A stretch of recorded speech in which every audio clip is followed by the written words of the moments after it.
कि अगर हम पेशेंट को इंडोट्रैकियल ट्यूब से इंट्यूबेट करते हैं ताकि पेशेंट को वेंटिलेट किया जा सके थ्रू बैग एंड मास्क या फिर मैकेनिकल वेंटिलेशन। ऐसी ज़रूरत कब कब हमारे सामने आती है, जब या तो पेशेंट को एपनिया आया हो यानी कि रेस्पिरेटरी अरेस्ट आया हो, या पेशेंट को एनेस्थीसिया देकर ड्यूरिंग सर्जरी मैकेनिकल वेंटिलेशन करने जा रहे हो, तब हमें एयरवे मैनेजमेंट करने की ज़रूरत पड़ती है। उस दौरान हमारे सामने कई तरह की डिफिकल्टीज आती रहती है ना। अब उस डिफिकल्टी को कैसे फेस करना है, क्या कुछ उसमें स्टेप होंगे और क्या क्या टाइप की डिफिकल्टीज आएंगी, ये हम आज की क्लास में देखने वाले हैं।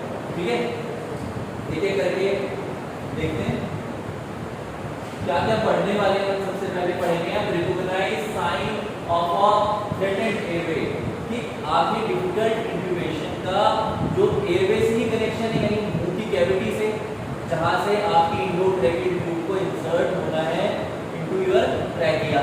तो यहाँ पे क्या क्या चीजें हैं जिसकी वजह से वो डिफिकल्ट इंट्यूबेशन में बदल सकता है, थ्रेटन कर रहा है। दूसरा हम पढ़ेंगे describe techniques for establishing an airway and for mass ventilation. हम यहाँ पे ये भी जानेंगे कि क्या क्या टेक्निक है जिससे इंट्यूबेशन किया जा सकता है, मास वेंटिलेशन करनी हो या फिर हमें करना हो नॉर्मल इंट्यूबेशन। ठीक है, be familiar with airway adjunct, describe proper preparation for endotracheal intubation. यहाँ पे बोला गया है कि हमें डिफरेंट टाइप के जो हमारे सामने एयरवे आएंगे, हमने मलम पट्टी ग्रेडिंग के बारे में पहले पढ़ा है इससे पहले, कि उसमें 4 ग्रेडिंग है। उसे माउथ की ओपनिंग को दिखाया गया है, नोटिस की ओपनिंग को दिखाया गया है। तो कहने का मतलब आप कितना नोन है उस चीज से, और अगर वो डिफिकल्ट एयरवे की कैटेगरी में आ रहे हैं तो अगर चौथे ग्रेड पे पहुंच जाए तो आपको कैसे वहाँ पे इंट्यूबेशन करके अपने पेशेंट को सडेट करके आगे सर्जरी को परफॉर्म करनी है, मैकेनिकल वेंटिलेशन देना है या सीपीआर देके उसकी जान ही बचानी है। ठीक है, क्या क्या किया जाएगा साथ साथ बताया गया है। यहाँ पे describe proper preparation for endotracheal intubation. Preparation से यहीं पे यहाँ पे वही बात है जो आपने इंट्यूबेशन के अंदर इससे पहले भी सीखा है कि क्या क्या सामान चाहिए होंगे। पहला स्टेप क्या है, दूसरा स्टेप क्या है। दूसरा यहाँ बताया गया है describe alternative method to establish an airway when intubation is not possible. यहाँ पर बोला गया है कि ऑल्टरनेटिव मेथड भी हमारे पास होने चाहिए।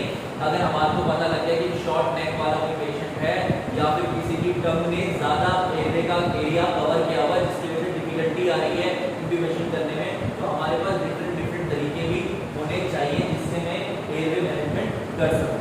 पता लग गया हम एयरवे मैनेजमेंट में क्या क्या पढ़ने वाले हैं। ठीक है, चलिए आगे बढ़ते हैं।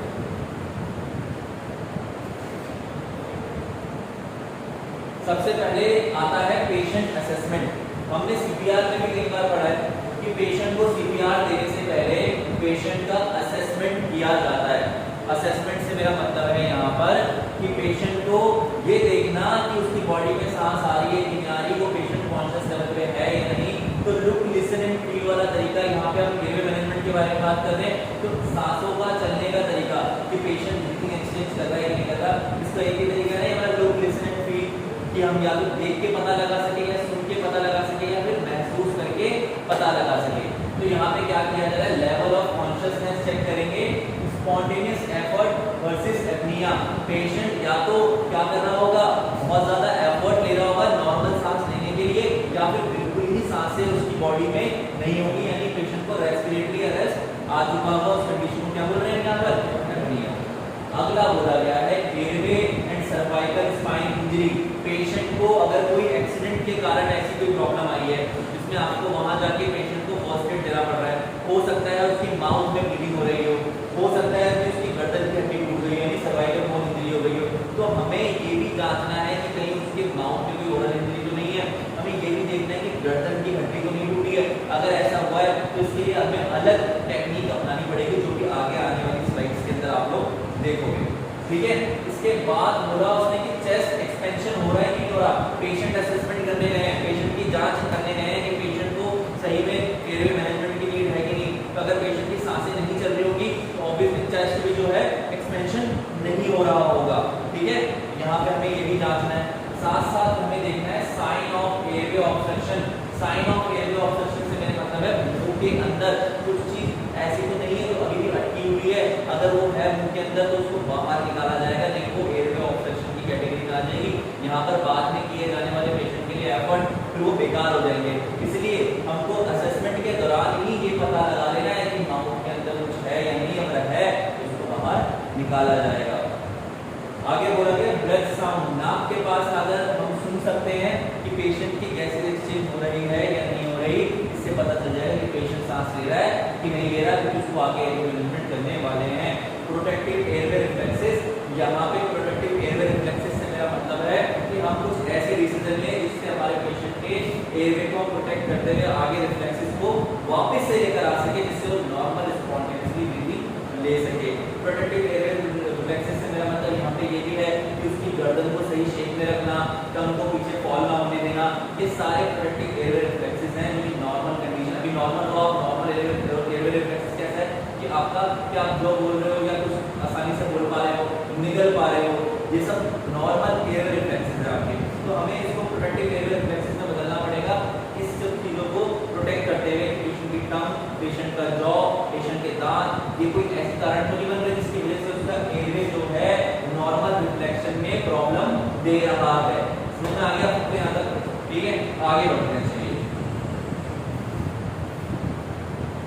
आगे देखिए, opening the airway, the triple airway manual. Patient के माउथ को खोलने के लिए ट्रिपल एयरवे मैन्युअल का इस्तेमाल किया जा सकता है। ये बिल्कुल वही है, अपने सीपीआर में हमने इससे पहले भी देखा है, जॉ थ्रस्ट, चिन लिफ्ट वाला मैन्युअल जो है, ठीक है। और सर्वाइकल इंजरी हो तो खाली सिर्फ जॉ थ्रस्ट किया जाता है।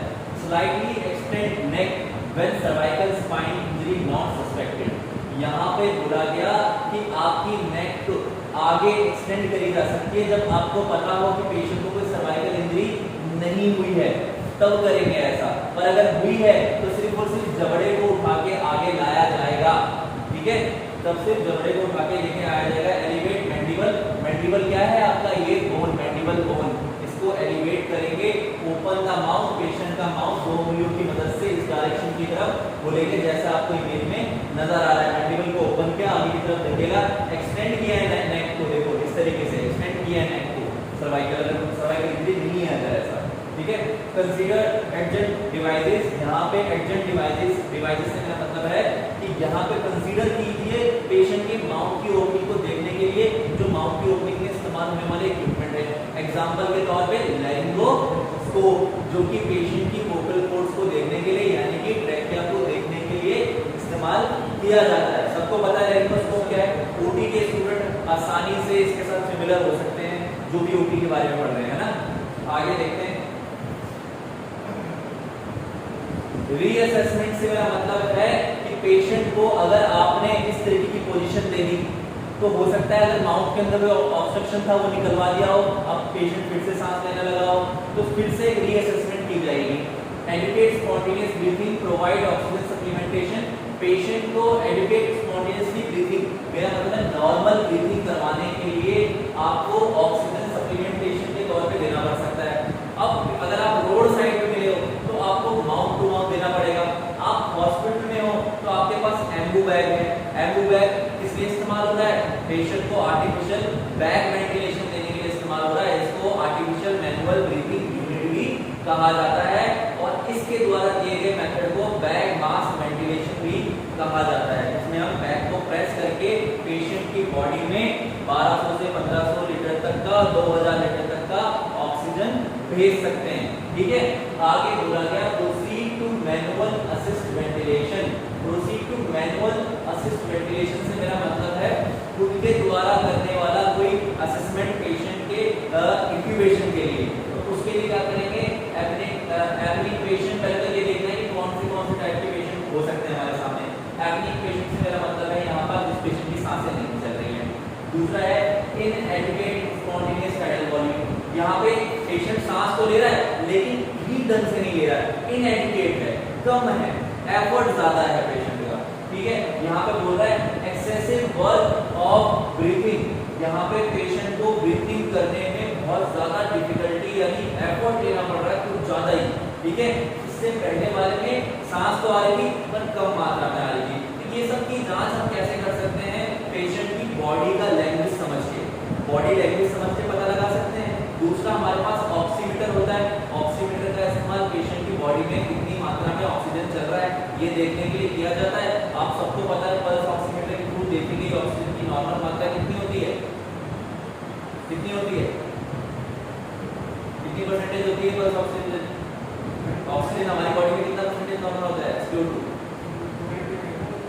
94% से 100% के बीच में हमारा ऑक्सीजन की वैल्यू जो है नॉर्मल मानी जाती है। ये नॉर्मल वाइटल साइन का एक नॉर्मल सा क्वेश्चन है जो आप सबको आना चाहिए। Hypoxaemia with poor spontaneous ventilation, hypoxaemia का मतलब क्या होगा? लैक ऑफ ऑक्सीजन, ठीक है। वो किस वजह से हो रहा है? With poor spontaneous ventilation, patient ढंग से सांस नहीं ले पा रहा, इस कारण से हो रहा है, ठीक है। आगे देखो, असेसमेंट सब तरीके की करे जा रहे हैं हम। Manual assist ventilation, open the airway, apply face mask and obtain seal, patient के माउथ को खोलिए और खोलने के बाद हम एम्बू बैग का इस्तेमाल कर सकते हैं। एम्बू बैग के साथ आप चाहें supplementation of artificial oxygen connect किया जा सकता है थ्रू O2 सिलेंडर, जैसे कि इस इमेज में दिखाया गया है। ऑक्सीजन मास्क को होल्ड करने का तरीका हम सबने सीखा हुआ है अल्फाबेट सी और अल्फाबेट ई की मदद से। इसमें अल्फाबेट सी से हम थंब से और हमारे इंडेक्स फिंगर से नाक और पेशेंट की चिन पर प्रेशर देते हैं, बाकी बची हुई उंगली से पेशेंट के मैंडिबल को अप करने के लिए इस्तेमाल किया जाता है। मैं बार-बार कह रहा हूँ, ये चैप्टर है इंक्यूबेशन से आगे का। इसमें हम डिफिकल्ट इंक्यूबेशन और असेसमेंट सीख रहे हैं कि पेशेंट को किस किस लेवल पे जाकर के आपको आगे जाकर ऑक्सीजन सप्लीमेंट देना पड़ेगा, पेशेंट को वेंटिलेट करने की अलग टेक्निक कौन-कौन सी हो सकती है, ये हम देख रहे हैं यहाँ पे, ठीक है। तो अपने दिमाग को इस तरीके से मेकअप करके चलो कि इंक्यूबेशन मुझे आता है और उसके बाद मैं आगे पढ़ रहा हूँ, वरना आपको बार-बार ये होगा कि यार ये इंक्यूबेशन क्यों हो गया यहाँ पर, ये इंडोट्राइकेट ट्यूब क्यों आ गई यहाँ पर, आपको आपने पढ़ा हुआ है इसलिए मैं आगे का बता रहा हूँ, ठीक है।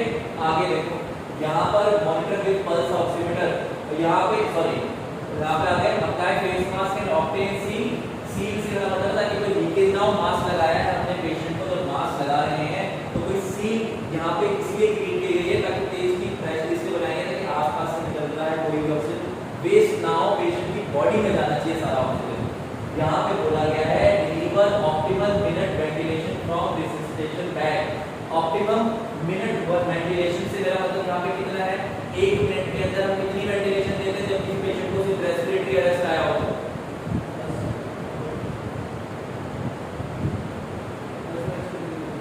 10 rescue breathing, very good, 10 rescue breathing दी जाती है 1 मिनट के अंदर, जिसकी हर एक रेस्क्यू ब्रीथिंग के अंदर कितनी देर का गैप होना चाहिए? हद से 3 to 5 सेकंड का, 3 to 5 सेकंड का गैप होगा और 10 रेस्क्यू ब्रीथ आपको 1 मिनट में देनी होगी पेशेंट का टाइडल वॉल्यूम असेस करते हुए। यहाँ पे बोला गया deliver optimal minute ventilation from resuscitation bag. Minute हमने निकाल लिया, 1 मिनट के अंदर कितनी? 10 देनी है हमें, और 10 किसके थ्रू देनी है? रिससिटेशन बैग के थ्रू, यानी कि हमारे एम्बू बैग के थ्रू हमें ये देनी है। समझ में आ रहा है आपको? यहाँ पर आसान हो गया, कोई मुश्किल लैंग्वेज तो नहीं है, ठीक है। Consider cricoid pressure, monitor with pulse oximeter. अब यहाँ पे एक वर्ड आया कि कंसीडर करिए कैरोपॉइड प्रेशर को। अब कैरोपॉइड प्रेशर क्या है? यहाँ पे हमारी गर्दन के पास आप देखोगे तो हाफ सी शेप की कैरोपॉइड बोन्स हैं, है कि नहीं? अल्फाबेट सी शेप की हाफ कैरोपॉइड बोन है जो कि कंप्लीट नहीं है, इनकम्प्लीट बोन की कैटेगरी में आती है। ये हमारे ट्रैकिया को कवर कर रही है कि नहीं? हमारे विंडपाइप को कवर कर रही है, और इसी के पीछे की तरफ आपका क्या है? ईसोफेगस है, यानी कि फूड का पाइप। तो आपको बोला गया कि पेशेंट के माउथ से जब आपको देना है क्या? बैग वेंटिलेशन, तो जब दोगे और सील क्रिएट कर रखी है, मैक को एक्सटेंड किया हुआ है आपने, तो जरूरी नहीं है कि सारा हवा छाती में जाए, कुछ हवा पेट में भी जाएगी ईसोफेगस के रास्ते से। तो यहाँ पे हम लोग क्या करें? हम कैरोपॉइड प्रेशर देंगे, यानी कि यहाँ पर 2 उंगली की मदद से प्रेशर दिया जाएगा नीचे की तरफ, डाउनवर्ड, ताकि आपके ट्रैकिया की कैरोपॉइड बोन के सहारे नीचे जा रही ईसोफेगस की पाइप दब जाए और ज्यादा से ज्यादा ऑक्सीजन सिर्फ और सिर्फ किस में जाए? लंग्स में जाए। समझ में आ गया आपको? यहाँ पे क्या है cricoid pressure? Monitor with pulse oximeter, pulse oximeter के साथ मॉनिटर करना है कि पेशेंट का नॉर्मल सैचुरेशन लेवल आया कि नहीं, यानी कि वही 94% से 100% के बीच में पेशेंट की बॉडी में ऑक्सीजन की मात्रा बनी कि नहीं बनी, ये हमें देखना होगा। समझ में आ गया आप लोगों को? यहाँ तक आगे देखते हैं। Single handed method of face mask application. हम एयरवे मैनेजमेंट की जब बात कर रहे हैं तो हमें डिटेल में जाना पड़ेगा कि पेशेंट को सांस देने के लिए किन किन तरीके से इस्तेमाल किया जा रहा है, कौन कौन से इक्विपमेंट, उनके कौन कौन से मेथड होंगे। सबसे पहले इनिशियल लेवल पे तो एयरबैग ही आता है ना भाई, है ना, ऑक्सीजन इंट्यूबेशन ये सब तो बाद में ही आ रहे हैं। तो हमें ये देखना पड़ेगा कि इंट्यूबेशन कैसे करो, फेस मास्क वेंटिलेशन कैसे किया जा रहा है, यानी कि एयरबैग के सारे वेंटिलेशन कैसे किया जा रहा है। Base of mask placed over the chin and mouth open, apex of mask over the nose, mandible elevated, neck extended if no cervical spine injury and downward pressure by mask hand। यहाँ पर मैंने पहले ही बताया था आपको कि जब mask ventilation कर रहे होते हैं तो एक थंब से और चिन से, एक थंब से और इंडेक्स फिंगर से तो चिन पे और आपकी नोज ब्रिज पे प्रेशर दिया जाता है और उसके बाद बची हुई उंगलियों से आपके मैंडिबल को सपोर्ट करके ऊपर की तरफ उठाया जाता है कि नहीं, ताकि आपकी गर्दन जो है एक्सटेंड हो जाए। और जब एक्सटेंड हो जाएगी आपकी हवा जाने का रास्ता मुंह के रास्ते से खुल जाएगा, है ना, और पेशेंट को आप आसानी से सप्लीमेंट ऑक्सीजन दे सकते हो, है कि नहीं। इजी है। आगे देखो, two handed method of face mask. यहाँ पे दोनों हाथों का इस्तेमाल किया गया, वहां पे एक हाथ का इस्तेमाल किया गया था क्योंकि एक हाथ से आप एम्बू को प्रेस कर रहे थे। यहाँ पे एम्बू आपका फ्री हो गया क्योंकि आपने एम्बू की जगह पे ऑक्सीजन सिलेंडर लगा दिया है। तरीका वही है, यहाँ पे हमने क्या किया, थंब से पकड़ा है और उसके बाद बाकी बचे हुए अपनी फिंगर से मैंडिबल को सपोर्ट करके ऊपर की तरफ एक्सटेंड कर दिया है, जो कि इसमें लिखा हुआ है।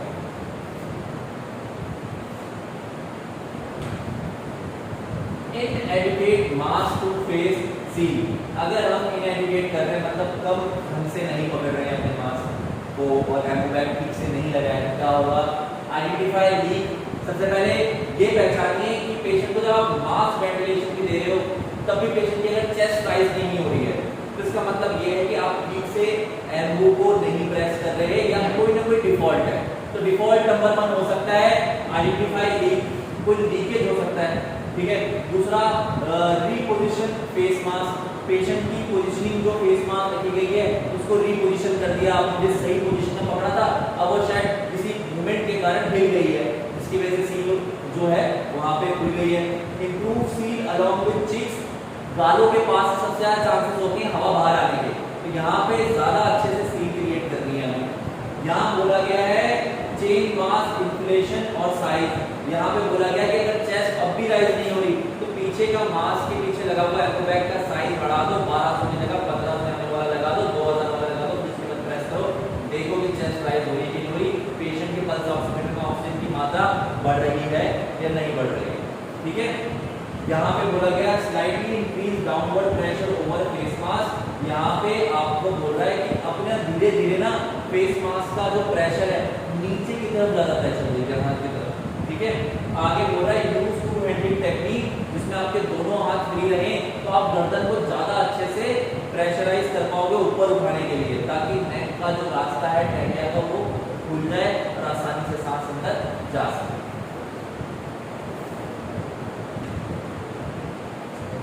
Airway extension laryngeal. अब यहाँ पे एयरवे एक्सटेंशन का मतलब है कि एयरवे अब आपने बैग मास वेंटिलेशन की शुरू कर लिया, पर इसको आपको अलग लेवल पे लेके जाना है क्योंकि पेशेंट को जिंदा रखने के लिए सिर्फ बैग मास वेंटिलेशन जरूरी नहीं है। पेशेंट की वापस से स्पॉन्टेनियस ब्रीथिंग लेकर आने के लिए मुझे कुछ ऐसे इक्विपमेंट चाहिए होंगे जो कि डायरेक्टली या तो उसके ट्रैकिया तक हवा पहुंचा दे, ऑक्सीजन पहुंचा दे या उसके नियर बाय रहे, ठीक है।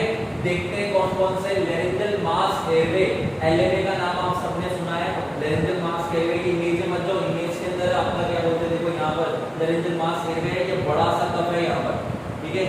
ये कफ आपके क्या हुआ, सुप्राग्लॉटिक डिवाइसेस है की कैटेगरी में आता है, ग्लॉटिस रीजन में आता है, यहाँ पे चिपक गया है, जिसके कारण नीचे की तरफ जो ईसोफेगस था फूड पाइप वो हो गया बंद और सारी हवा अब जाएगी सीधा ट्रैकिया के अंदर, ठीक है। ये इंसर्शन करना इतना आसान है कि इसको एक पैरामेडिकल स्टाफ भी इंसर्ट कर सकता है, ओटी टेक्नीशियन भी एलएमए को इंसर्ट कर सकता है, ठीक है। यहाँ पर बोला गया bowl shape cuff that fits in hypopharynx. Hypo मतलब कि फेरिंक्स से ऊपर वाला एरिया हाइपो, ठीक है। और कैसी शेप है इसकी, बाउल शेप, यहाँ पे देख रहे हो बाउल शेप भी कह सकते हो आप इसको, या फिर फेस मास्क शेप भी इसकी है, ठीक है। आगे देखो सिंगल और मल्टीपल यूज डिवाइस होता है एलएमए। एलएमए को यहाँ पर हम बार बार इस्तेमाल कर सकते हैं स्टराइल करके। एलएमए का बेस्ट मेथड ऑफ स्टरलाइजेशन क्या होगा, तो बता सकता है मुझे? सोप एंड वाटर से तो क्लीन कर लेंगे, देन उससे डिसइंफेक्ट होगा, बॉइलिंग से वो लूज हो जाएगा। इसके लिए सबसे अच्छा तरीका है ईटीओ के अंदर गैस जो है इसके कप में घुस जाएगी, तो यहाँ पे जरूरी है सबसे बेस्ट मेथड चुनना। आपके बताए हुए मेथड भी अच्छे हैं, लेकिन जो सबसे बेस्ट मेथड एलएमए के लिए बनाएगा वो रहेगा ऑटोक्लेविंग। ऑटोक्लेविंग मेथड जो है पेशेंट के द्वारा इस्तेमाल किया गया एलएमए को पूरे तरीके से स्ट्राइल कर देता है, क्योंकि ये माउथ के अंदर जा रहा है, डीप स्ट्रक्चर में जा रहा है, पेशेंट की बॉडी से लगा हुआ सारा स्लाइवा सिक्रीशन जो है और उसके थ्रू लगा हुआ बैक्टीरिया जब यहाँ पे मारा जा सकता है, तो किसके थ्रू? सिर्फ ऑटोक्लेविंग के थ्रू। बाकी प्रोसीजर के अंदर आपको बहुत ज्यादा ध्यान रखना पड़ेगा। अगर आप करना चाहो तो इसको आप कर सकते हो ईटीओ, लेकिन ईटीओ के अंदर नुकसान ये है कि इसके कफ के अंदर ना वो ईटीओ गैस भर जाएगी। जब पेशेंट की गर्दन में इसको लगाओगे, बाद में पेशेंट को वो लैरिंजियल स्पाज्म के रूप में देखने को मिल सकता है, लैरिंक्स में उसके बर्न भी हो सकता है यहाँ सिर्फ इसी के कारण, ठीक है। फॉर्मलिन के साथ भी यही, अगर आपने इसको फॉर्मलिन के बीच में रख दिया तो फॉर्मलिन से निकालने के बाद आपको एक बार नॉर्मल स्लाइन से वॉश करना पड़ेगा। तो सबसे बेस्ट मेथड जो निकल के आता है वो आपका जो है ये आपका ऑटोक्लेविंग निकल के आता है। ऑटोक्लेविंग का आइडल टेम्परेचर कितना होता है? ऑटोक्लेविंग का आइडल टेम्परेचर 121 डिग्री सेल्सियस होता है फॉर 15 मिनट्स। 15 मिनट्स के अंदर आपको आपके इक्विपमेंट जो है स्ट्राइल होकर मिल जाते हैं। यहाँ पर देखो नेक्स्ट स्टेप क्या बताया गया है, सिंगल यूज के बारे में बता दिए कि सिंगल और मल्टीपल यूज की तरीके से इस्तेमाल किया जा रहा है। लैरिंजियल मास्क एयरवे को एलएमए की फुल फॉर्म होती है लैरिंजियल मास्क एयरवे। आगे देखिए oesophageal tracheal combi tube. Oesophageal tracheal combi tube नाम की ट्यूब आती है, आगे की नीचे में शायद आपको देखने को मिले, नहीं है तो फिर भी मैं बता देता हूँ।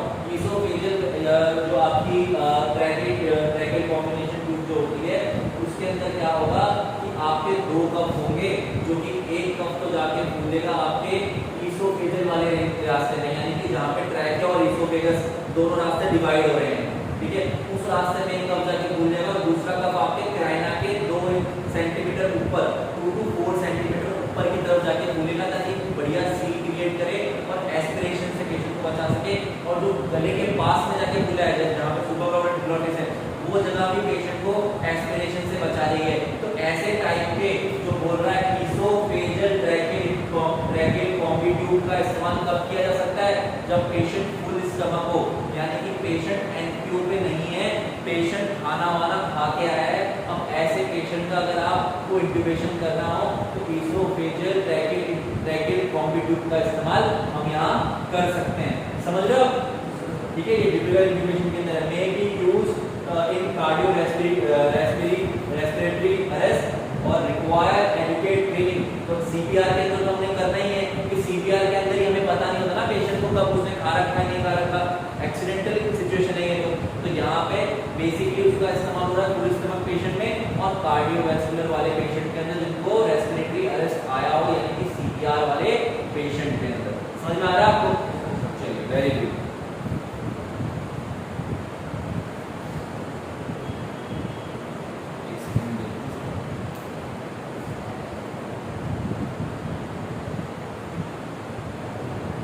इंडिकेशन फॉर इंडोट्रैकियल इंट्यूबेशन, क्या क्या हमें चीजें अपनानी है। अब आ गए हम, देखो हमने फिर से एक थोड़ा सा रिवीजन मारता हूँ। एयरवे मैनेजमेंट पढ़ रहे हैं हम लोग। एयरवे मैनेजमेंट की हमने सबसे पहले देखी क्या क्या डिफिकल्टी हो सकती है, ठीक है। उस डिफिकल्टीज के अंदर हमने ये देखा कि सबसे ज्यादा दिक्कत आ रही है पेशेंट को एमोबाग बैग के साथ वेंटिलेट करने में। पहला इनिशियल स्टेज में एमोबैग के साथ कर रहे हैं। एमोबैग के साथ कैसे वेंटिलेट करना है ये हमें पता चल गया कि दोनों हाथ से करना है कि एक हाथ से करना है, और दोनों हाथ से करना है तो कैसे करना है, एक हाथ से करना है तो कैसे करना है, ऑक्सीजन सिलेंडर लगाना है तो कैसे लगाना है। और उसके बाद जब हम आगे बढ़ते हैं तो एलएमए के बाद एलएमए के ऊपर आ जाते हैं, और एलएमए का ही दूसरा कॉम्बी ट्यूब का एक कॉम्बिनेशन है, उसका भी इस्तेमाल कर सकते हैं। पर ये सभी के सभी डिवाइसेस ऐसे थे जो कि पेशेंट को कहीं ना कहीं फुली इंश्योर नहीं कर रहे थे कि ढंग से इंट्यूबेट है कि नहीं, क्योंकि पेशेंट की कहीं ना कहीं अभी भी हमें चांसेस है कि पेट में आवाज आ रही है। हमें वेस्ट के बहुत गैसेज नहीं करनी, हमें हम चाहते हैं कि वेस्ट गैसेज ना हो, पेशेंट के लंग्स में पूरी गैस जाए। तो वहाँ पे सबसे बेहतर तरीका जो मैकेनिकल वेंटिलेशन के लिए है या फिर मैनुअल वेंटिलेशन के लिए है वो आपका एंडोट्रैकियल इंट्यूबेशन ही होता है। तो उसके लिए क्या क्या इंडिकेशन बनेगी वो भी देख लेते हैं, ठीक है। इमरजेंसी के अंदर एयरवे प्रोटेक्शन करना है। पहले तो हमें एयरवे प्रोटेक्शन कैसे कर सकते हैं, डिफरेंट तरीके हमने पहले भी डिस्कस किया है कि पेशेंट जिनको जॉ जो है जिनका थोड़ा सा खुल रहा है, सिर्फ टू फिंगर जो है हमारी कम से कम ओपनिंग होनी चाहिए माउथ की, लेकिन अगर उससे भी कम खुल रहा है तो हम पेशेंट के माउथ के अंदर हम क्या कर सकते हैं, गडल एयरवे का इस्तेमाल कर सकते हैं, जिससे वो अपनी टंग को बाइट ना करे, अपने एंडोट्रैकियल ट्यूब को बाइट ना करे, इसलिए प्लास्टिक का गडल एयरवे इस्तेमाल किया जा सकता है एरिया प्रोटेक्शन डिवाइस के तौर पे, ठीक है। आगे बोला गया रिलीव ऑफ ऑब्स्ट्रक्शन, अगर जीभ ऑब्स्ट्रक्शन बन रही थी, माउथ के अंदर खाया हुआ कोई खाने का निवाला है, तो ये सभी जो ऑब्स्ट्रक्शन है इनको रिलीव करा जाए, बाहर निकाला जाए, ठीक किया जाए, जो भी सही तरीका बनता है इनके लिए, ठीक है। आपको बताया गया है हर चीज के कौन कौन से तरीके हैं। Need for mechanical ventilation O2 therapy, यहाँ पे बोला गया अगर हमको दिखाई दे रहा है कि पेशेंट को बैक मास वेंटिलेशन से काफी नहीं पड़ रहा है, पेशेंट को जरूरत है इस वक्त O2 थेरेपी की, यानी कि लंबे समय तक ऑक्सीजन की सप्लाई की या फिर पेशेंट को वेंटिलेशन की, तो पेशेंट को वेंटिलेट किया जाएगा थ्रू वेंटिलेटर, तो वहां पे भी पेशेंट को इंट्यूबेशन करना जरूरी हो जाता है, ठीक है। रेस्पिरेटरी फेलियर, यहाँ पे बोला गया कि पेशेंट को हम देख रहे हैं इंडिकेशन फॉर एंडोट्रैकियल इंट्यूबेशन, तो इनके इंडिकेशंस के अंदर रेस्पिरेटरी फेलियर भी आएगा कि सिर्फ एंडोट्रैकियल ट्यूब से इंट्यूबेशन, मैकेनिकल वेंटिलेशन भी नहीं किया जा रहा, जब कोई बिना सांस वाला पेशेंट भी आ गया तब उसको भी एंडोट्रैकियल ट्यूब से इंट्यूबेट किया जाएगा, समझ में आ रहा है। आगे देखिए आपका बोला गया शॉक में, शॉक किसी भी कारण से हो सकता है, पेशेंट को सेरेब्रल शॉक आ सकता है, ठीक है। यहाँ पे पेशेंट की ब्रेन में ऐसे न्यूरोलॉजिकल इफेक्ट्स हुए जिसकी वजह से पेशेंट अब अनकॉन्शियस लेवल पे है, पर चांसेस हैं इस पेशेंट की रेस्पिरेटरी अरेस्ट भी इसको आ सकता है, तो हमने प्रायर प्रोटेक्शन के तौर पे पेशेंट को इंट्यूबेट कर दिया। आगे देखिए नीड फॉर हाइपर वेंटिलेशन, यहाँ पर अगर पेशेंट को ज्यादा मात्रा में वेंटिलेशन, जहाँ पे O2 थेरेपी दे रहे थे उसी तरीके से अगर हम ज्यादा मात्रा में किसी को वेंटिलेट कर रहा हूँ कि उस पेशेंट को ठीक ढंग से सांस नहीं आ रही थी, तो उसको हाइपर वेंटिलेशन बोला जाता है। हाइपर वेंटिलेशन के अंदर हमें जरूरत पड़ेगी एंडोट्रैकियल ट्यूब से इंट्यूबेट करने की, यहाँ पर समझ में आ रहा है। Reduce the work of breathing, patient का जो खुद का ब्रीथिंग लगाने का जो एफर्ट था वो इससे क्या हो जाएगा, खत्म ही हो जाएगा, क्योंकि आपने पेशेंट के माउथ में एंडोट्रैकियल ट्यूब डाल दिया, अब आप बाहर से बैक प्रेस कर रहे हो या वेंटिलेटर से आपने कनेक्ट कर दिया है, तो वेंटिलेटर से कनेक्ट होने की वजह से वो खुद ब खुद ही चल रही है सांसें।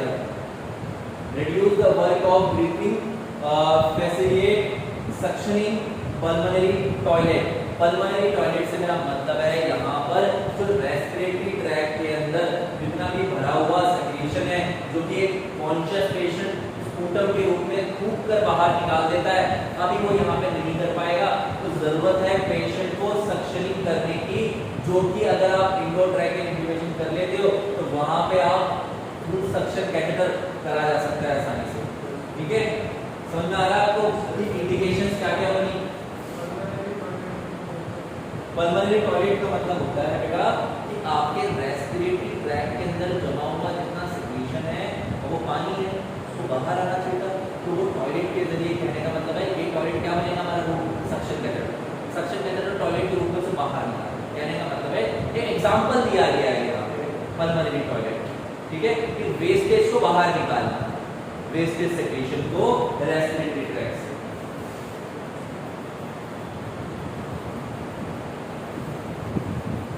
Preparation for intubation, SS degree of difficulty for intubation, assessment के लिए मलम पट्टी ग्रेडिंग का इस्तेमाल करा हमने, मलम पट्टी ग्रेड 1 2 3, जिसके अंदर पहली ग्रेडिंग के अंदर आपका पूरा माउथ खुल रहा था 3 फिंगर तक का, पेशेंट के आपको soft palate, hard palate, vocal cords, vulva सब नजर आ रहा है।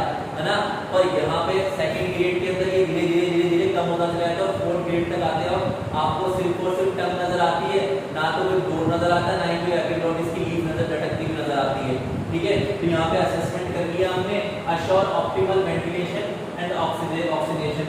अश्योरेंस के तौर पे मैंने क्या करा, मशीन को बगल में लाके खड़ा कर लिया वेंटिलेटर की, सिलेंडर को लेकर आ गया, उससे जुड़े हुए जितने भी इक्विपमेंट थे जो कि इंक्यूबेशन के लिए इस्तेमाल होने वाले थे उन सभी को ला करके यहाँ पे मैंने रख लिया है अपने पास। आगे बोल रहा है कंसीडर गैस्ट्रिक डिकम्प्रेशन। यहाँ पर पेशेंट इमरजेंसी में आया है आपके पास और इंक्यूबेशन करने की नौबत आ गई आपको, ऐसे समय में पेट को वॉश करना यानी पेट को खाली रखना भी बहुत जरूरी है। गैस्ट्रिक इन्फ्लेशन ना हो तो ऐसे समय में क्या करेंगे, राइस ट्यूब नाक के रास्ते से डाल दी जाएगी जो कि पेशेंट के स्टमक में जाकर रुक जाएगी और आप उसको खाली कर लोगे आसानी से।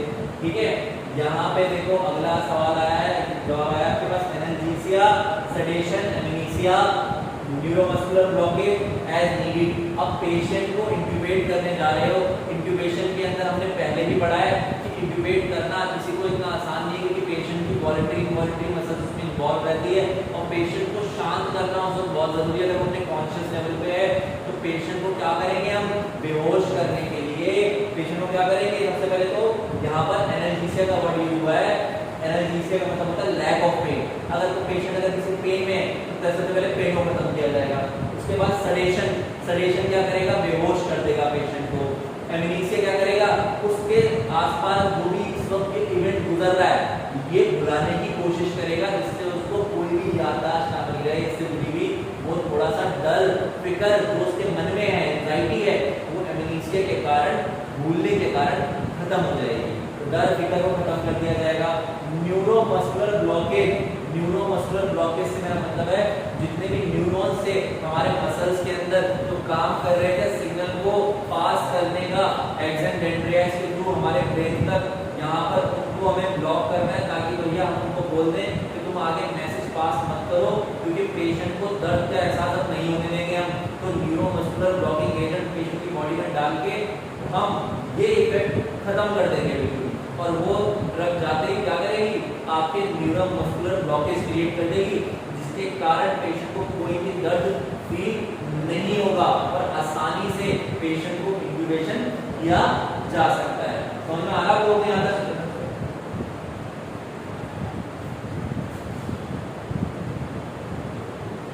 Degree of difficulty assessment.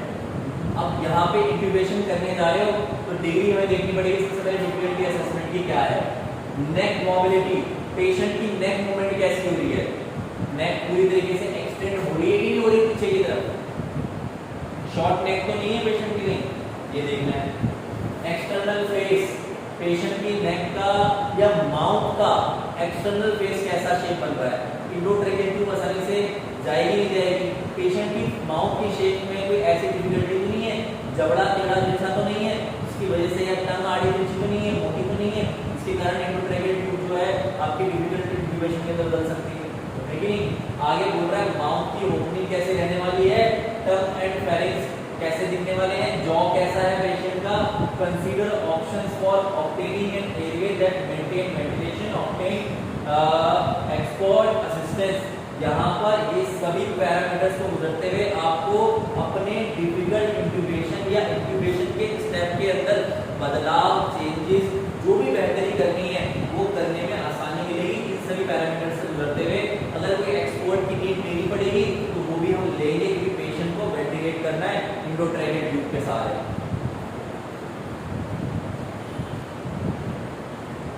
Options for airway management, awake incubation. यहाँ पे अवेक इंक्यूबेशन किया जा रहा है। यहाँ पे क्या होता है, पेशेंट को कोई ऐसी ड्रग नहीं दी जाती जिससे वो बेहोश हो जाए। ये तब किया जाएगा जब पेशेंट को सिर्फ और सिर्फ स्पॉन्टेनियसली ब्रीथिंग दिलवानी हो। तो पेशेंट को सिर्फ एनाल्जेसिक देकर इंडोट्रेकियल ट्यूब लिम्फोकेन जेल लगा के इंसर्ट किया जा सकता है और इंक्यूबेट किया जा सकता है। अगर पेशेंट कोऑपरेटिव नहीं है तो वो सेडेटिव ड्रग्स हो गया। ठीक है, आगे देखेंगे हम पूरा। फ्लेक्सिबल फाइबर ऑप्टिक इंक्यूबेशन, यहाँ पे बोला गया है कि एयरवे मैनेजमेंट के ऑप्शंस दिए गए हैं। एक तो अवेक इंक्यूबेशन होता है जो आपको बता रखा है कि जो पेशेंट कॉन्शियस लेवल पे है और खाली ऑक्सीजन की सप्लाई दिलवानी है उनको और कोई परेशानी नहीं है, ना ही कोई सर्जरी करनी है उनकी, तो जरूरत नहीं न्यूरोमस्कुलर ब्लॉकिंग एजेंट की। हम चाहते हैं खाली ऑक्सीजन जाए तो अभी इंट्यूबेशन किया जाएगा। यहाँ पे पेशेंट को ऑपरेशन बहुत जरूरी है। दूसरा बोला गया फ्लेक्सिबल फाइबर ऑप्टिक इंट्यूबेशन। यहाँ पे फ्लेक्सिबल फाइबर ऑप्टिक लैरिंगोस्कोप की मदद ली जाती है, जिसकी मदद से माउथ के अंदर एक पतली सी तार डाल के कैमरे के जरिए, दूरबीन के जरिए पेशेंट के ग्लॉटिस रीजन की, ट्रैकिया के रीजन की कंफर्मेशन देखी जाती है कि वहाँ के एरिया की शेप कैसी है, आपकी ट्यूब कहाँ तक पहुँची है, तो इंट्यूबेशन के अंदर ये हेल्प करेगी। यहाँ पे देखिए नेक्स्ट है हमें ट्रैकियोस्टोमी। पेशेंट को इन इमरजेंसी हमें होशो आवाज वाली बिना एनाल्जेसिया दिए, बिना सेडेटिव दिए, एनाल्जेसिस तो देंगे ही, बिना सेडेशन दिए, न्यूरोमस्कुलर एजेंट दिए पेशेंट को अवेक ट्रैकियोस्टोमी भी करनी पड़ सकती है। तो क्रायोथेरेपी एक प्रोसीजर होता है जिसमें कैरामॉइड के अंदर इंसिजन देकर पेशेंट को डायरेक्टली ट्रैकियोस्टोमी ट्यूब वहां से डाल दी जाती है और उसके बाद पेशेंट को इंट्यूबेट किया जा रहा है, वेंटिलेट किया जा रहा है। डायरेक्टली हम मुंह से डाल के सीधा हमारे ट्रैकिया का यहीं से रास्ता है ना सांस लेने का, यहीं से इंसिजन किया, यहीं से डाल दिया, ठीक है, कैराइना पॉइंट तक पहुंचा दिया। अब एक ट्रैकियोस्टोमी कहा जाएगा उसको। Laryngeal mask airway, esophageal tracheal combi tube, laryngeal mask airway और इसोफेगल ट्रैकियल कॉम्बी ट्यूब, ये अभी मैंने इससे पहले वाली स्लाइड में बताया था आपको कि लैरिंजियल मास एयरवे के तौर पे हम क्या कर सकते हैं, एयरवे का इस्तेमाल कर रहे हैं, ठीक है। दूसरा बोला गया इसोफेगल ट्रैकियल कॉम्बी ट्यूब, आपने देखी इसमें दो कप होते हैं, है ना। आगे देखिए नीडल क्रायोथेरेपी। नीडल क्रायोथेरेपी के अंदर क्या होता है, 14 या फिर 16 नंबर गेज के कैनुला के सहारे पेशेंट को यहाँ पर नीडल के साथ प्रिक करके ऑक्सीजन वेंटिलेट किया जाता है through mouth to mouth, through mouth to mouth in emergency. आगे बोला गया सर्जिकल क्रायोथेरेपी, जो कि थोड़ी देर पहले मैंने बताया, जो कि इस्तेमाल की जाती है ट्रैकियोस्टोमी ट्यूब इंसर्शन के लिए, ठीक है, ये सर्जरी का नाम है।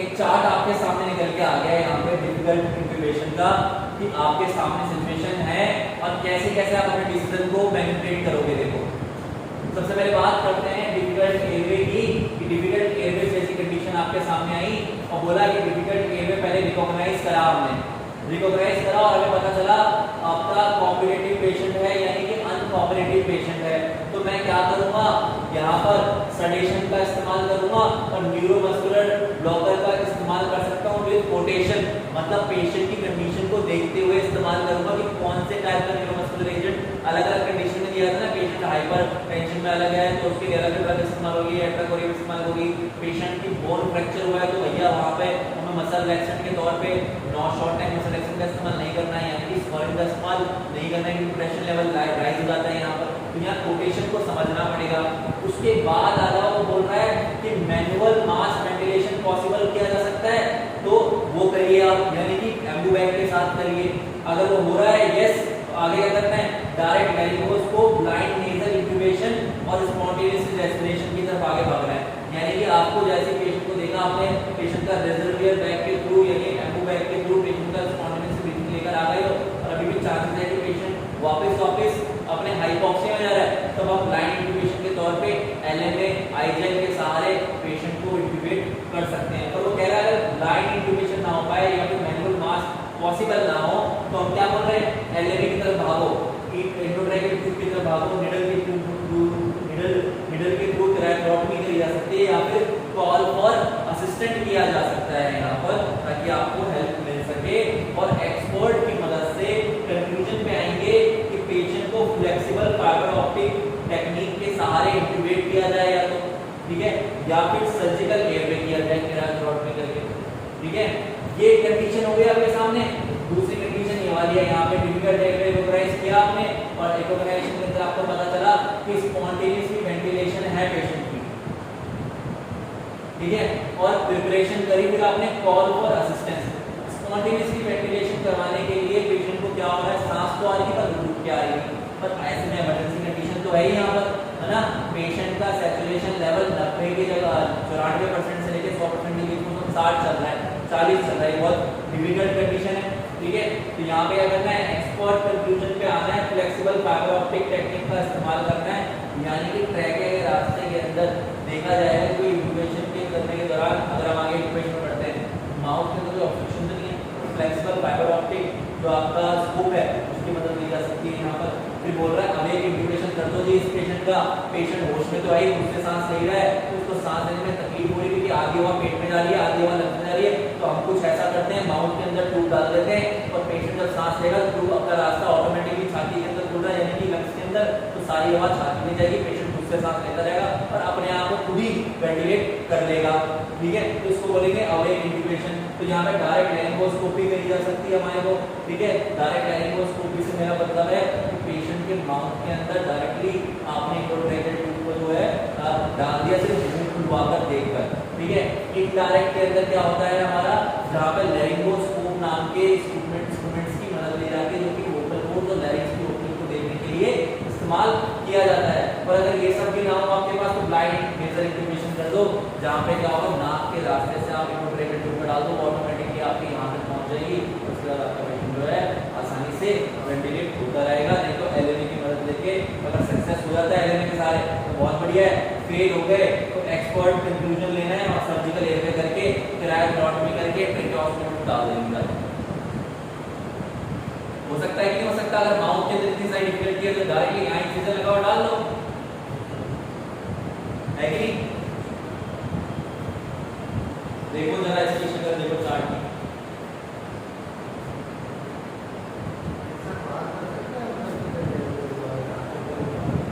जब माउथ के अंदर की बात नहीं कर पाएगा शादी का। हाँ बिल्कुल, इमरजेंसी में ही किया जाता है, कैजुअलिटी में यही डिसीजन इसी तरीके की टेक्निक को अपनाया जाता है। कैजुअलिटी यानी इमरजेंसी में आए हुए पेशेंट के साथ यही टेक्निक अपनाई जाती है। अगर हॉस्पिटल के बाहर करना होगा आपको तो आपके पास तो है ही नहीं वाले इक्विपमेंट, हॉस्पिटल के बाहर कौन लेके घूमता है अपने हाथ में कैराटोमी करने के लिए, ब्लेड इंसिजन के लिए, स्कैल्पल एम्प्लीफायर कौन लेके घूमता है? तब तो आपके पास जो सीपीआर की बेसिक लाइफ सपोर्ट की टेक्निक है उसको इस्तेमाल कर सकते हो। मूवी में तो कुछ भी दिखाए थे, वो पाइप से काट देता है गला, है ना, मैंने भी देखी है मूवी। एक मूवी के अंदर पाइप से गला काट दिया और उसके बाद स्ट्रॉ के सहारे हवा दी।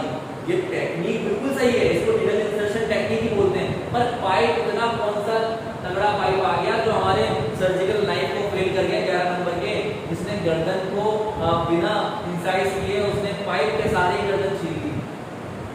ठीक है, तो आपकी मोबिक कैरापॉइड बोन का जो इतना अच्छा यहाँ पे फॉर्म यहाँ पे बना हुआ है, अच्छे से क्वालिटी इतनी अच्छी है, बोन है कार्टिलेज टाइप की, इसमें छेद करना आसान थोड़ी है यार पाइप के सहारे। पाइप था वो ड्रिल मशीन थोड़ी थी, वो गलत दिखाता मूवी के अंदर। कर लेना एक बार, ट्राई करना एक बार अपने पे ट्राई करना, क्या पता हो जाए पाइप के सहारे। Analgesia, sedation, amnesia, neuromuscular blockage. भैया एक पैटर्न बताया गया था डिजिटल इंट्यूबेशन के अंदर कि पेशेंट को एमनेसिया, एनाल्जेसिया, न्यूरोमस्कुलर ब्लॉकेज देना पड़ता है ताकि पेशेंट का सही और बढ़िया इंट्यूबेशन हो सके उन पेशेंट के लिए जहाँ पे मैकेनिकल वेंटिलेशन देना। तो यहाँ बोल रहा है एनाल्जेसिया के तौर पे आप क्या कर सकते हो, टॉपिकल एनेस्थीसिया का इस्तेमाल करोगे। टॉपिकल एनेस्थीसिया के तौर पे जब इंट्यूबेशन करते हो तो कौन सा टाइप का इस्तेमाल, क्या ड्रग इस्तेमाल करते हैं? Lignocaine jelly 2%। क्या करते हैं? Lignocaine jelly 2%। इसके बाद बोला है नर्व ब्लॉक्स का इस्तेमाल किया जाता है। कैराटोमी करोगे अगर आगे जाके तो यहाँ पे लिग्नोकेन का ही लोकल एनेस्थेटिक यहाँ पे लगाया जा सकता है, इससे वो एरिया लोकल एनेस्थीसिया के तौर पे नम पड़ जाएगा, सर्जरी हो सकती है आसानी से। यहाँ पर सडेशन किया जा सकता है।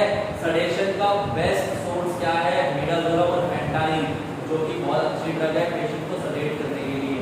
यहाँ पे बोला गया है सडेशन एनेस्थीसिया क्रिएट करिए, रैपिड एक्शन, शॉर्ट ड्यूरेशन और रिवर्सिबल। रैपिड एक्शन से मेरा मतलब है यहाँ पर कि पेशेंट को समझो, देखो और उसके बाद एक्शन लो, तेजी से अपने पेशेंट के बिना रेस्पिरेटरी स्पॉन्टेनियस ब्रीथिंग गिरे हुए पेशेंट के लिए डेडली डिसीजन लेके आगे बढ़ो। इसको हम रैपिड इंडक्शन भी बोलते हैं।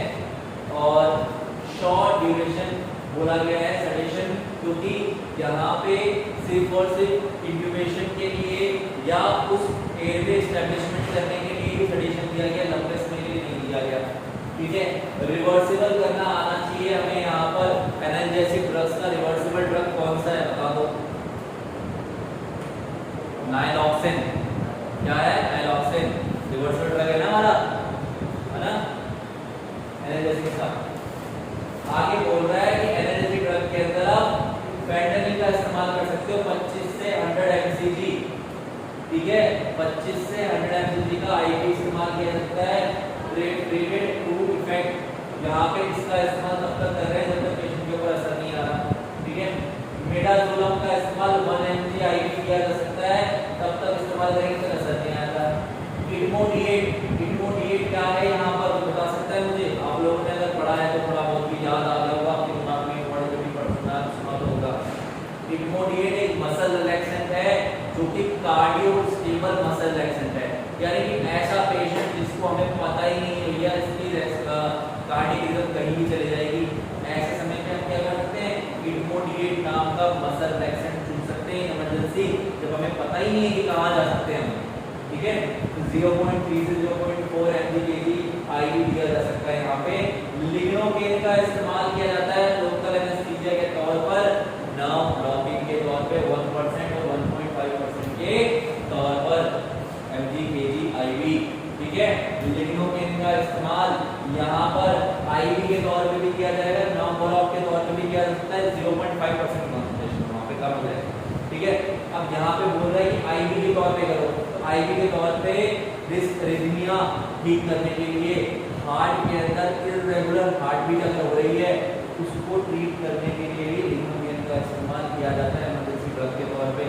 एक इमरजेंसी ड्रग भी है लिग्नोकेन, याद कर लो, लेकिन आईवी लिखा होना चाहिए उसके ऊपर, ना कि नर्व ब्लॉक।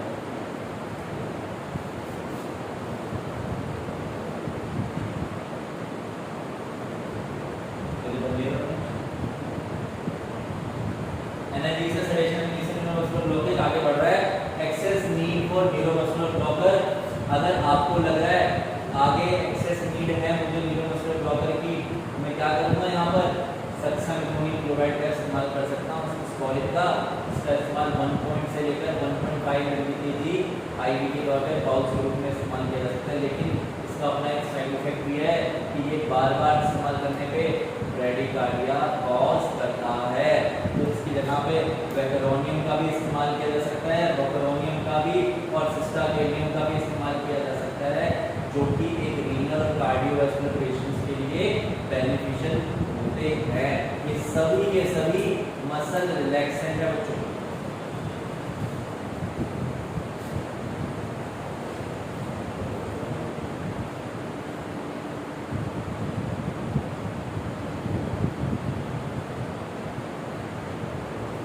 अर्ली कॉम्प्लिकेशंस क्या क्या आएंगी हमारे सामने जल्दी वाली? ठीक है, हीमोडायनामिक अल्टरेशन, सबसे पहले दिक्कत ये आएगी ना पेशेंट का बीपी फ्लक्चुएट होना शुरू हो जाएगा, ब्लड प्रेशर, हाइपरटेंशन होगा, ब्रैकीकार्डिया हो सकता है, हाइपोटेंशन हो सकता है। ठीक है, considers effect of sedative agents, ये सभी असर किसके कारण आ रहे हैं? सेडेटिव एजेंट्स के कारण, क्योंकि उनका काम है ये वाला साइड इफेक्ट क्रिएट करना। ब्रैकीकार्डिया तब दे देगा जब पेशेंट जो है हाफ सेडेशन में होगा, हाफ कॉन्शियस लेवल पे होगा। तो हल्का जब पेन हो रहा होता है ना पेशेंट को, तो ब्रैकीकार्डिया में चले जाता है। ज्यादा दे दोगे तो पेशेंट हाइपोटेंशन में चला जाएगा आपका। ठीक है, अगर ब्रैकीकार्डिया कॉज होगा तो हाइपोटेंशन भी हो सकता है, यहाँ पर साथ में ही उसके। समझ आ रहा है आपको? आगे देखिए, यहाँ तक जो चीजें आप लोगों ने पढ़ी वो सब तो थी मेन आपकी असेसमेंट के लिए और एयरवे मैनेजमेंट में क्या क्या किया जा सकता था। मोस्ट ऑफ डिफिकल्टीज हमारे सामने जो जो सिचुएशंस आ सकती थी हमने वो देख ली। यहाँ पर पेशेंट फुल स्टमक आ गया तो पता लग जाएगा करना है, पेशेंट को सांस नहीं रही तो उसकी टेक्निक पता लग गई, हमें कौन कौन से इक्विपमेंट यहाँ इस्तेमाल हो रहे हैं उनके नाम भी देख लिए। ठीक है ना, तो यहाँ पे हमें मोस्ट ऑफ चीजों के बारे में पता लगा। सीक्वेंस क्या है हमारा? एनाल्जेसिया लिया हमने, फिर सेडेशन लिया, फिर एमनेसिया लिया, फिर न्यूरोमस्कुलर ब्लॉकेज लिया जो कि इंट्यूबेशन को करने में मदद करते हैं, उनके बारे में देख लिया। अब इन सब के बीच में कुछ की पॉइंट्स आते हैं जो कि रिमेंबर रखने हमें इन दौरान। ठीक है, वो की पॉइंट्स क्या क्या है नोट करो। सबसे पहला की पॉइंट है ओरोट्रैकियल इंट्यूबेशन प्रिपरेशन के लिए, यानी इंडोट्रैकियल, वही मुंह से जा रही है ना, ठीक है। एप्रोप्रिएट मॉनिटरिंग, एप्रोप्रिएट मॉनिटरिंग से मेरा मतलब है पेशेंट को इंट्यूबेशन कर रहे हो आप तो जरूरी है पेशेंट की मॉनिटरिंग अच्छी होती रहे, कार्डियक मॉनिटरिंग अच्छी हो, उसकी रेस्पिरेटरी मॉनिटरिंग अच्छी हो, उसकी ईसीजी आसानी से देखते रहो आप, ताकि कोई हार्ट के फंक्शंस में, किसी वेंटिकुलर्स के अंदर, किसी एट्रियम के अंदर कोई फेलियर तो नहीं हो रहा, ईसीजी के थ्रू मुझे पता चल जाएगा, बीपी के थ्रू मुझे पता चल जाएगा पेशेंट का ब्लड प्रेशर कितना चल रहा है। असेसमेंट कीजिए, असेंबल कीजिए इक्विपमेंट्स को, असेंबल करने से मेरा मतलब है और इंट्यूबेशन करने जा रहे हो ओरल वाला तो पेशेंट का जरूरी है आपने इंट्यूबेशन के दौरान जो जो इक्विपमेंट इस्तेमाल हो रहे हैं वो सभी आप एक जगह अपनी इंट्यूबेशन ट्रॉली पे इकट्ठा कर लो। यहाँ पे बोला गया laryngoscope test light select blade, laryngoscope से मेरा मतलब है यहाँ पर कि आप लैरिंगोस्कोप जो इस्तेमाल कर रहे हो उसके ब्लेड के आगे जो लगी हुई लाइट है उसको चेक कर लो, उसमें लाइट जल रही नहीं जल रही बल्ब के अंदर, कहीं वो लूज तो नहीं है, सेल डले हुए नहीं डले हुए, लैरिंगोस्कोप को चेक कर लिया जाएगा। इंडोट्रैकियल ट्यूब के टेस्ट कर लो कफ को कि वो लीकेज तो नहीं है, अनकफ करके भी देखो, लुब्रिकेट करो उसे। स्टाइलेट का इस्तेमाल किया जाता है डिफिकल्ट इंट्यूबेशन के अंदर ताकि इंडोट्रैकियल ट्यूब को अलग अलग डिजायरेबल शेप में मोड़ा जा सके, तो वो भी देख लो। और यहाँ पे बोल रहा है सक्शन करके देख लो, सक्शनिंग मशीन आपकी चल रही है चल रही, उसको भी चेक कर लो। मैगिल फोर्सेप्स का इस्तेमाल करने के लिए आपको जरूरत पड़ सकती है ट्यूब को गाइड करने के लिए, माउथ के अंदर नाक के रास्ते डाली जा रही है, मुंह के रास्ते से डाली जा रही है।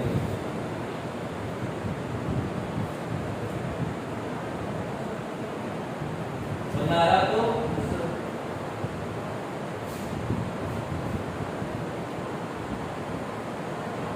फिर क्या करना है आपको, डॉन प्रोटेक्टिव गार्ड, डॉन मतलब कि पहनना पीपीई किट को, पर्सनल प्रोटेक्टिव इक्विपमेंट जो होते हैं आपके, हेड कैप, मास्क, ग्लव्स और आपके गाउन, ठीक है। Elevate occupied with pad if no cervical spine injury suspected. यहाँ पे स्नीफिंग पोजीशन के बारे में बात कर रहे हैं, गर्दन के नीचे रोल करके आपने टॉवल वावल कुछ लगाना ताकि सर्वाइकल वाला जो हिस्सा है ये एक्सपेंड हो जाए। तब ये कब करना है, जब पेशेंट की गर्दन की हड्डी ना टूटी हुई नहीं है, अगर टूटी हुई है तो सिर्फ और सिर्फ जॉ को थ्रस्ट किया जाएगा। प्रोवाइड एनेस्थीसिया, वही आ गया anaesthesia, sedation, anaesthesia and neuromuscular blockage as required.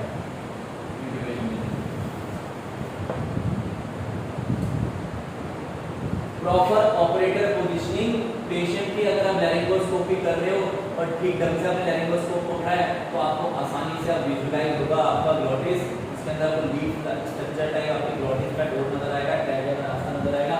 Holding the laryngoscope handle, application of cricoid pressure का इस्तेमाल करवाया जाता है थ्रू योर एनेस्थेटिस्ट। एनेस्थीसिया का जो डॉक्टर होगा एनेस्थेटिस्ट वो आपको बोल सकता है एज ऑफ टेक्नीशियन कि भैया कैराकोइड पे प्रेशर डालो डाउनवर्ड ताकि मैं आसानी से अपनी ट्यूब को इंसर्ट कर सकूं, सिर्फ और सिर्फ ट्रैकिया में, ना कि इसोफेगस के अंदर। माउथ ओपनिंग मेथड भी देखनी है हमें यहाँ पर, पेशेंट का माउथ ओपन हो रहा है कि नहीं हो रहा है, ठीक है। Insertion of laryngoscope blade, tongue control करनी है पेशेंट की। टंग कंट्रोल से मेरा मतलब क्या है, लैरिंगोस्कोप को राइट हैंड साइड से डाला जाता है और लेफ्ट की तरफ घुमाया जाता है उसकी टंग को, ताकि आपको क्या हो, अपना ग्लॉटिस रीजन आसानी से नजर आए, ठीक है। इसके बाद देखो आप क्या बताया गया है, tongue displacement medially visualize epiglottis. Medially से यहाँ बोल रहा है कि आपकी टंग अगर किसी एक साइड पे उसको बीच से अलग करिए और वो मीडियल से कहाँ जाती है, हमेशा लेफ्ट साइड में जाती है।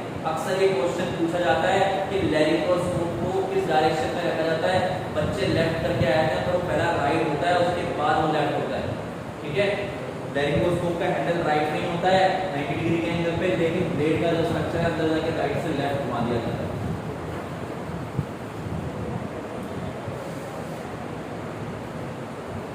एडवांस लैरिंगोस्कोप इनटू पोजीशन और वैल्वुला for third blade under epiglottis for straight blade, elevate base of tongue and expose glottic opening. यहाँ पे एडवांस टेक्निक्स कुछ बताई गई लैरिंगोस्कोप में। जनरली जो हम लैरिंगोस्कोप इस्तेमाल करते हैं उसका नाम क्या है, मैकिन्टॉश लैरिंगोस्कोप। उसकी इतनी कैपेबिलिटी नहीं है कि वो आपके एपिग्लॉटिक डोर को ओपन कर सके, वो सिर्फ टंग को डिप्रेस करता है, और अगर आपके मसल रिलैक्सेशन ने ठीक ढंग से काम किया तो ग्लॉटिस रीजन का डोर अपने आप आपको खुला हुआ नजर आ जाएगा। पर कभी ऐसा हुआ कि ग्लॉटिस रीजन का जो दरवाजा है वो ठीक ढंग से खुला हुआ नहीं मिला, तो यहाँ पे वो लैरिंगोस्कोप जो है इस्तेमाल नहीं कर पाओगे, जो कि मैकिन्टोश वाला ब्लेड का था, तो हमें ब्लेड यहाँ पे बदलना पड़ेगा, और इसके लिए फ्लेक्सिबल टिप वाला लैरिंगोस्कोप का ब्लेड इस्तेमाल करना पड़ेगा, जिसका नाम क्या है, मैकॉय लैरिंगोस्कोप। क्या नाम है, मैकॉय लैरिंगोस्कोप। ठीक है, आगे देखो यहाँ पे बोला गया कि अगर पेशेंट के बच्चा है कोई, बच्चे की क्या होती है, अक्सर जनरली जो जीभ का जो साइज है ना वो उसके माउथ के साइज से थोड़ा बड़ा होता है, क्योंकि कारण बन सकता है पेशेंट के छोटे बच्चे का पीडियाट्रिक केस के अंदर ओरल के अंदर एक ऑब्स्ट्रक्शन क्रिएट होने का। तो यहाँ पे बच्चे की टंग जो है थोड़ी बड़ी होती है, तो ठीक ढंग से डिप्रेस करना होता है। छोटे बच्चों के अंदर हम जो लैरिंगोस्कोप का ब्लेड इस्तेमाल करते हैं वो स्ट्रेट ब्लेड होना चाहिए, उसका नाम है मिलर। क्या नाम है, मिलर। ठीक है, मिलर स्ट्रेट ब्लेड भी होगा, उसमें कर्व भी आता है बच्चों, उसमें कर्व भी आता है, स्ट्रेट भी आता है। Elevate base of tongue further to fully expose glottic opening and surrounding anatomy। आपको क्या करना है, एलिवेट करना है बेस ऑफ टंग को नीचे की तरफ, further for fully expose of glottic opening, ताकि ट्रैकिया के अंदर ट्यूब को ठीक ढंग से इंसर्ट किया जा सके। ठीक है, insert endotracheal tube under direct vision, यानी कि उस बल्ब की रोशनी के अंदर आपने क्या करा, जो लैरिंगोस्कोप की बल्ब की रोशनी जो अंदर पड़ रही थी उस डायरेक्ट विजन के सहारे आपने क्या करा, 23 से 25 सेंटीमीटर तक ट्यूब को इंसर्ट किया। कितना, 23 टू 25 सेंटीमीटर तक ट्यूब को इंसर्ट किया जाता है। जनरली जो साइज इस्तेमाल हम करते हैं एडल्ट मेल और फीमेल के अंदर, 8 नंबर आप मेल में करते हो, 7 नंबर आप फीमेल करते हो, हाफ नंबर आप आगे और पीछे दोनों ट्यूब का रखोगे हमेशा, कोई डिफिकल्टी ना हो इसके लिए। ठीक है, हम यहाँ पर हमारी जो मिडल फिंगर है इसके बगल वाली जो फिंगर है, इस रिंग फिंगर के सहारे भी डायमीटर को मैच कर सकते हैं कि कितना डायमीटर पेशेंट की नेक में ट्यूब का जाया जा सकता है, कि 7 नंबर जाएगी कि 8 नंबर जाएगी, आप उसे साथ में लगा के मैच कर सकते हैं। ये क्लिनिकल तरीका है, पुराना नुस्खा कह सकते हो उसको आप। ठीक है, आगे देखिए, remove stylet and laryngoscope, inflate the tube curve. यहाँ पे स्टाइलिट इक्विपमेंट है, मैंने बताया मुझे पहले इक्विपमेंट के अंदर इस्तेमाल किया था।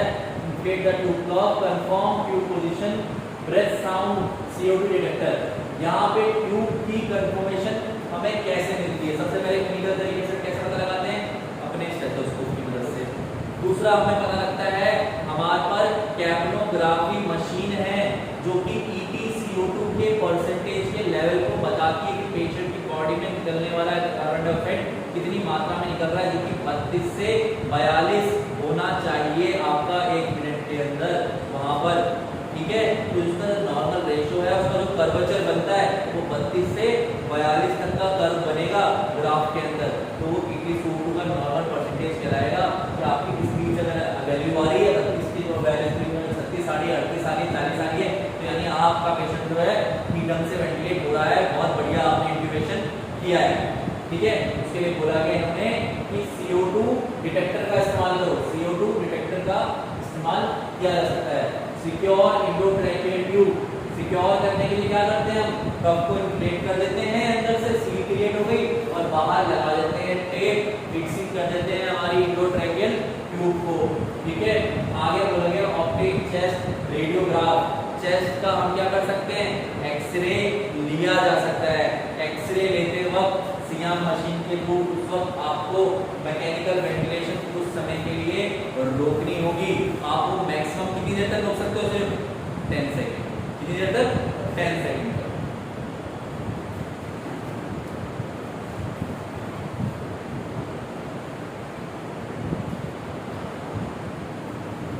Straight gate position, elevating the epiglottis, be aware of laryngospasm when epiglottis is touched। जब लगातार अटेम्प्ट हो रहे होते हैं एपिग्लॉटिस पर, ये एपिग्लॉटिस की ओपनिंग है, ये ट्रैकिया वाला रास्ता। ठीक है, लगातार लैरिंगोस्कोप का प्लेट अगर इस पे लगता रहेगा तो यहाँ पे सूजन आ जाती है, और सूजन के कारण ये रास्ता नैरो हो जाता है, तो उसको बोला गया है laryngo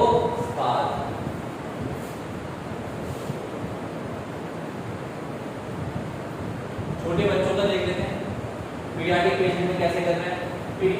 infection commonly cause airway obstruction इन यंग चिल्ड्रन।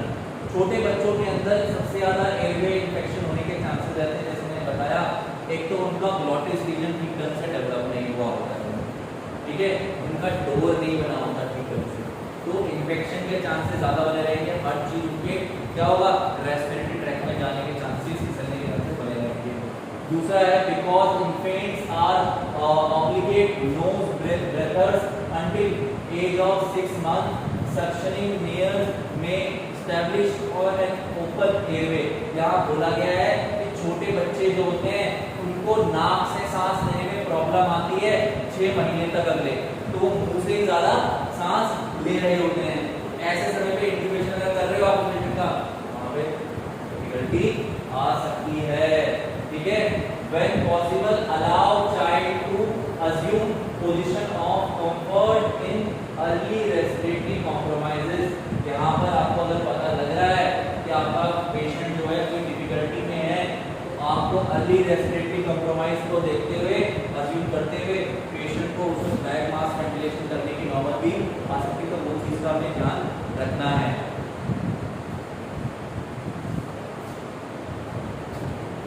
फेस मास्क में भी agitate child serval delivery devices should be available।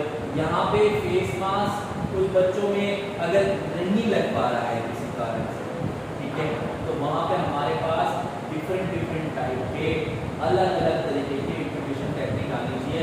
ये वो स्निफिंग पोजीशन है जहाँ पे गर्दन के नीचे रोल करके आप एक शीट को डाल सकते हो। अगर शीट नहीं है तो ये देखो यहाँ पे ट्रे का इस्तेमाल किया है।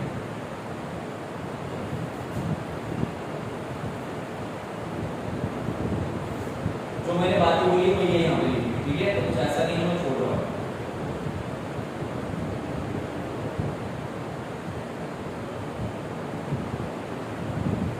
पेशेंट छोटे बच्चे को कैसा दोगे pressure? Positive pressure during bag mask ventilation में भी कॉज गैस्ट्रिक डिस्टेंशन और नेज़ोगैस्ट्रिक ट्यूब में भी नीडेड। छोटे बच्चों में भी वही दिक्कत जैसे बड़ों में है कि पेट में हवा जा सकती है, नाक के रास्ते से क्या करेंगे, एक राइस ट्यूब को डाल कर रखेंगे ताकि सक्शन करी जा सके, वहां से पेट को खाली किया जा सके। Tongue in infants and children up to 2 age occupies relatively large portion of oral cavity।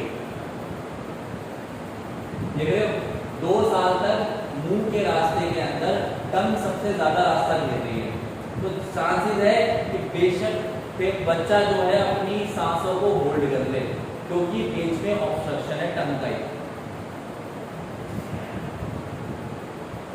Obstruction during spontaneous breathing and manually assisting ventilation. तो यहाँ पे पास आपको मॉनिटरिंग की ध्यान देना पड़ेगा, थोड़ा गाइडेंस का भी इस्तेमाल किया जा सकता है। Secure patient for procedure, pad or towel under the shoulder of infants may be better than elevate of occipital or occiput। occiput से मेरा मतलब ये occipital joint होता है हमारा, ये गर्दन का ये पीछे वाला हिस्सा, ठीक है, इसको एलिवेट करना है ना, ऐसे गर्दन के नीचे फंसा कर गर्दन लंबी हो जाए। Intratracheal tube size approximate size of patient small fingers, वही uncurved intratracheal tubes usually used when patient above 80 year old। straight varicose blade usually used। छोटे बच्चों के लिए किस टाइप का ब्लेड इस्तेमाल होता है? straiट। और curved uncurved tube का भी यहाँ पे थोड़ा सा डिबेटिंग है। अब के टाइम में पहले कहते थे कि uncurved tube इस्तेमाल करनी है न्यूनेट्स में, पर कहा गया कि नहीं यार curved tube का इस्तेमाल कीजिए, नहीं तो एस्पिरेशन के चांसेस बढ़ रहे हैं। पहले curved tube का इस्तेमाल इसलिए नहीं कर रहे थे छोटे बच्चों में कि ग्लॉटिस रीजन में इंजरी होने के चांसेस बढ़ जाते हैं। कफ वाली साइड से जो वो थोड़ी ब्रॉड हो जाती है जब इंसर्ट होती है, तो वहाँ पे रगड़ लगने के कारण उनके ग्लॉटिस रीजन में इंजरी हो सकती है, ब्लीडिंग हो सकती है, स्वेलिंग हो सकती है। छोटा बच्चा जब तक खड़ा होगा खुला के उल्टा शुरू कर देगा, ये कारण नहीं है। Observe cervical spine precaution that needed, कोई बात नहीं। Caracoid pressure may improve visualization of glottis। Trachea relatively short, so mainstream intubation में occur more easily। Patient का trachea बहुत छोटा है, छोटे बच्चों में तो आसानी से इंट्राट्रेकियल ट्यूब जल्दी ही हो जाता है। Depth of insertion is estimated by multiplying internal diameter of endotracheal tube by 3। यहाँ पर बोला गया कि छोटे बच्चे में, आखिर बड़ों में तो पता है 23 से 25, छोटे बच्चों में कितने सेंटीमीटर अंदर डाली जाए, तो उसके लिए क्या करेंगे हम 3 से गुणा कर देंगे ट्यूब के साइज को, उतनी ट्यूब का साइज जो है अंदर डालना है। सपोज करो 4 नंबर की ट्यूब ली, छोटे बच्चों में 4 नंबर की इस्तेमाल होती है सेंटीमीटर के अंदर, 4 नंबर में ट्यूब ली और कितनी अंदर तक पहुंचाना है इसे, ये देखने के लिए मैं 4 को मल्टीप्लाई कर दूंगा 3 से, तो 4.0 को 3 से मल्टीप्लाई दिया गया तो 12 सेंटीमीटर निकल के आया कि 12 सेंटीमीटर तक की इंसर्शन करना। बड़ों में कितना करना होता है 23 से 25, है ना।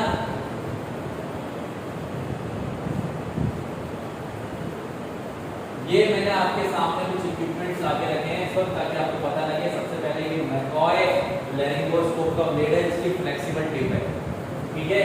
ये आपका मिलर वाला ब्लेड है जो कि पीडियाट्रिक ब्लेड कहलाता है। इसमें स्ट्रेट भी है और ये कर्व भी है, ठीक है। कर्व्ड और स्ट्रेट दोनों है। यहाँ पर मिलर लैरिंगोस्कोप ब्लेड है जो कि छोटे बच्चों में इस्तेमाल किया जाता है। ये कैरोटिड प्रेशर लगाने की टेक्निक है। देखो ट्रैकिया के रास्ते को दबाया गया और कैरोटिड प्रेशर यहाँ पे लगाया गया। यहाँ पे ये है आपकी स्टाइलेट का इस्तेमाल किया जाता है इंडोट्रैकेट ट्यूब में डालकर, उसको एक अलग शेप देने की, स्ट्रेट करना हो, मोड़ना हो ज्यादा, तो स्टाइलेट का मदद लिया जाता है इंडोट्रैकेट ट्यूब को डिफरेंट शेप में ढालने के लिए। आई होप कि आप सबको समझ में आया होगा जो भी हमने आज पढ़ा है। हमने पढ़ा असेसमेंट ऑफ एयरवे यानी एयरवे मैनेजमेंट, कि एयरवे मैनेजमेंट किन किन टेक्निक के सहारे किया जा सकता है, ठीक है। किसी को कोई डाउट है तो